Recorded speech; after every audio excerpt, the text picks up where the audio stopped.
Hello viewers, আসসালামু আলাইকুম। রাখি কিচেনের পক্ষ থেকে আপনাদেরকে জানাই আন্তরিক শুভেচ্ছা এবং অভিনন্দন। আজ আমি আপনাদেরকে ঘরে থাকা 3-4 দিনের বাসি পাউরুটি দিয়ে কিভাবে অতি সহজেই মিষ্টি টোস্ট বাসায় বানানো যায় তা দেখিয়ে দিব। এই বিস্কিটটা বানানো খুবই সহজ।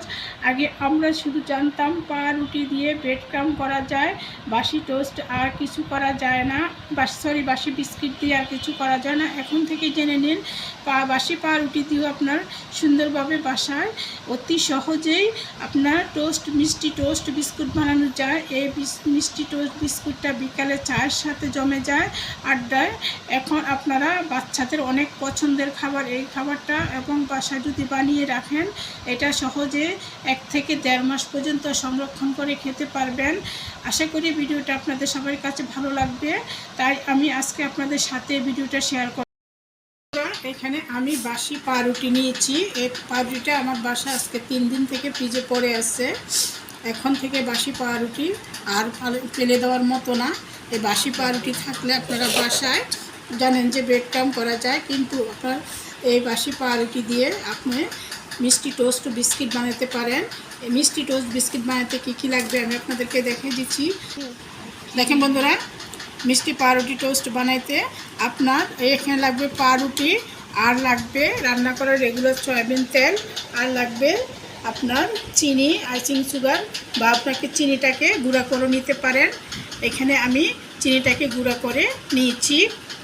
এরপর যে আমি পাউরুটির সাইডটাকে এই লাল অংশটা একটা ছুরির সাহায্যে একটু কেটে নিব।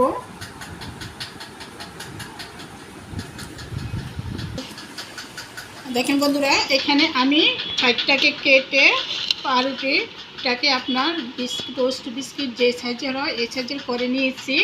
এ পর্যায়ে এখানে রান্না করার রেগুলার যে সয়াবিন তেলটা নিয়েছি, এই তেলটা পাউরুটির সাথে একটু একটু করে মিশাবো।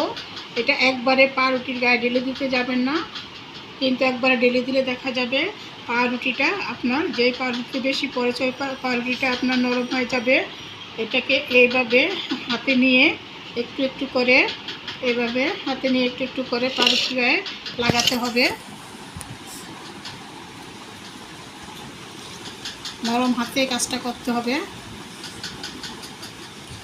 এই কাজটা আপনারা ঘি দিয়েও করতে পারেন, বা আপনারা বাটারটাকে গলিয়েও এই কাজটা করা যেতে পারে।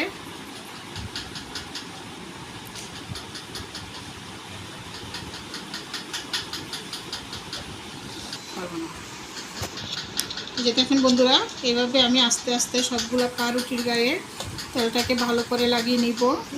দেখেন বন্ধুরা, এভাবে আমি সবগুলো পাউরুটিতে তেল লাগিয়ে নিয়েছি। এই পর্যায়ে এখানে আমি যে চিনিটা গুঁড়ো করে রেখেছি এই চিনিটাকে দিয়ে দিচ্ছি, দিয়ে এগুলোকে আবার লাগিয়ে নিব।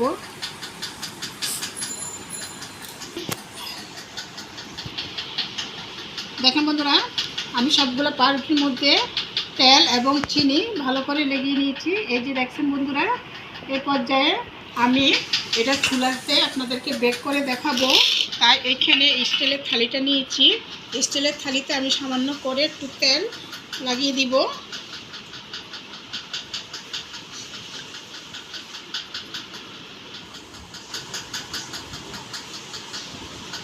তেলটাকে নিয়ে ভালো করে আমি থালিতে দিয়ে দিচ্ছি। যে থালির চারপাশে আমি তেলটাকে ভালো করে লাগিয়ে দিয়েছি। এই পর্যায়ে আমি এখানে পাউরুটিটা বিস্কিটটা বসিয়ে দিচ্ছি। বন্ধুরা, আমি বিস্কিটগুলো থালির মধ্যে নিয়ে নিয়েছি। এই পর্যায়ে আমি পরবর্তী প্রিপারেশনে দেখেন বন্ধুরা, আমি চুলার উপরে একটা অ্যালুমিনিয়ামের বল বসিয়েছি। এখানে আমি লেখা যে কাগজ 2টা দিয়েছি, দিয়ে এর উপর একটা স্ট্যান্ড দিয়ে দিয়েছি। দিয়ে এখানে এখন আমার যে থালিটাতে আমি বিস্কিটটা বানাবো এখানে বসিয়ে দিচ্ছি। এই যে বন্ধুরা, বসিয়ে দিয়েছি। দিয়ে এটাকে এখন আমি একটা ঢাকনার সাহায্যে ঢেকে দিচ্ছি। ফিরে আসছি 20 মিনিট পরে। আমি 20 মিনিট পরে ফিরে আসছি। এখন আমি একটা খুন্তির সাহায্যে বিস্কিটের পিঠটাকে উল্টিয়ে দিব। এই যে দেখতে পাচ্ছেন বন্ধুরা, এই যে দেখেন আমার বিস্কিটের এক পিঠ কত সুন্দরভাবে হয়ে গেছে। এই যে দেখেন, একেবারে দোকানের মতো। এই যে দেখেন বন্ধুরা,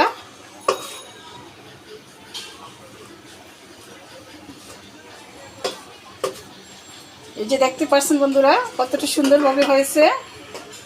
এই যে দেখেন,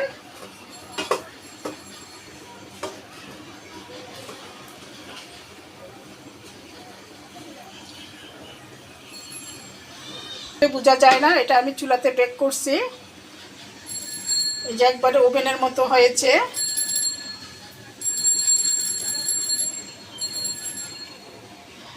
এরপর যে আমি আবার একটা ঢাকনা দিয়ে দিব, দিয়ে আবার আপনার 20 মিনিট পরে ফিরে আসছি। দেখেন বন্ধুরা, আমার বিস্কিটগুলা হয়ে গেছে। এরপর যে আমি চুলা থেকে নামিয়ে নিব। এই যে আমি চুলা থেকে নামিয়ে নিচ্ছি।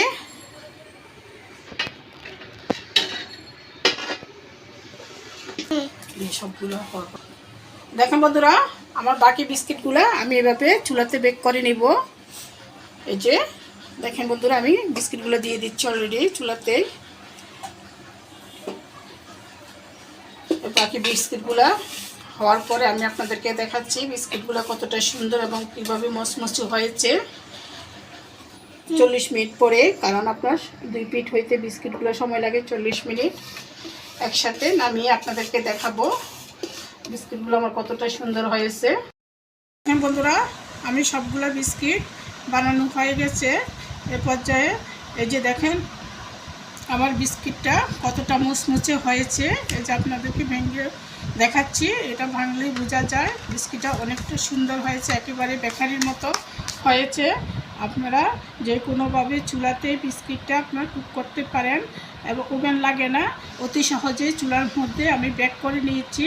বিস্কিটটা একেবারেই দোকানের বিস্কিটের মতো পারফেক্ট হয়েছে।